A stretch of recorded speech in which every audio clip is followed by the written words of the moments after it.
এরা যাওয়া মানে বাজার, প্রায় প্রচুর বাজার করা। আমাদের এত বাজারের দরকারই নেই, কিন্তু তাও নিয়ে আসি বাজার।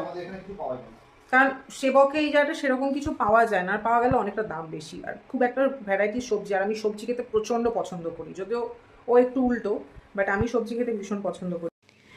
কি কি সবজি এনেছি এবার দেখো। এনেছিলাম দু রকমের শাক।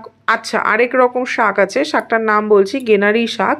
তো গেনারি শাক আমি তো পার্সোনালি কোনোদিনও খাইনি।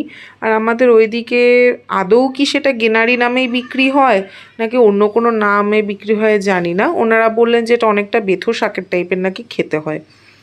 আরও এনেছিলাম, মূলত আমরা গেছিলাম চৈত্র সংক্রান্তির বাজার করতে, যেহেতু আমাদের টক ডাল এবং মানে টক এবং তিতো খাওয়ার নিয়মটা আছে।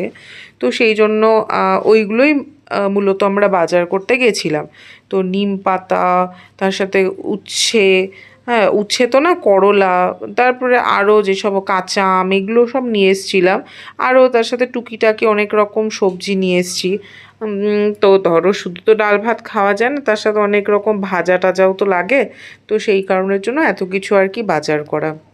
আর এমনিও আমি গেলে যে কোনো যখনই যাই না কেন, আমি কোনো দিনের জন্য মানে বাজার আমি কম করে নিয়ে আসতে পারি না। কারণ আমার সবজি খেতে যেমন ভালো লাগে, বাজার করতে তার থেকে বেশি ভালো লাগে। আর আমার হচ্ছে হাজবেন্ড কিন্তু একদমই উল্টো। ও হচ্ছে একটু মাংসের প্রতি, একটু ননভেজটা বেশি ভালো পছন্দ করে। সব রকম মাছ খায় না, কিন্তু ননভেজটাও খুব পছন্দ করে।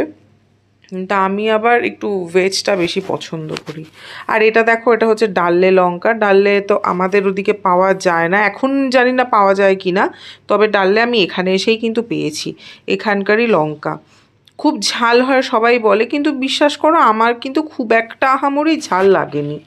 তো সবজি এত কিছু এনেছি, আর কাঁচা আমটা স্পেশালি এনেছি। এটা না কাঁচা মিঠে আমের মতোই লাগলো, খুব আহামরি টক না। যেহেতু সংক্রান্তির দিন টক ডাল খেয়েছি, তাই জন্য তোমাদেরকে বলতে পারছি।